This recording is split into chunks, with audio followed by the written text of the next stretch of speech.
sagittal plane, often known as the longitudinal plane, splits the body into right and left sections. The plane would be at the center of the body, splitting it into two halves in the mid-sagittal plane, or it can be farther from the midline, splitting it into unequal parts. You must take both forward and backward steps. The sagittal plane is where movement parallel to this plane happens.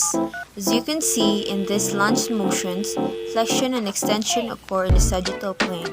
My body is moving in the sagittal plane, flexing and extending at the hip and knee joints. A bicep curl, for example, happens in the sagittal plane, and the flexion action at the elbow joint travels parallel to the invisible plane once more, separating the body into left and right halves. The frontal plane divides the body into anterior and posterior halves by passing through it vertically.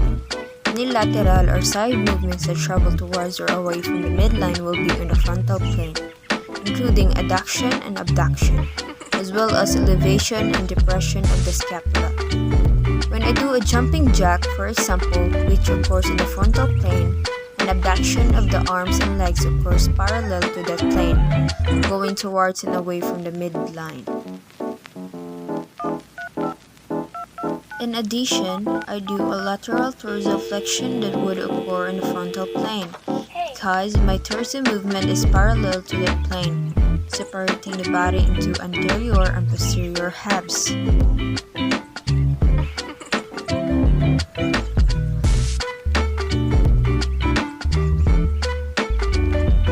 The transverse plane is the horizontal plane that divides the body or parts of the body into top and bottom halves whenever we rotate a joint. Therefore, actions like rotation, pronation, and supination all take place in this plane. For example, you can see how I'm rotating the humerus both externally and internally. It's on the transverse plane because the rotation of the shoulder joint is pivoting. A movement such as the one I demonstrating runs parallel to an unseen plane that cuts the body into two. Keep in mind that, while defining the three primary planes is useful, many human movements do not occur in a single plane and instead occur in two or more.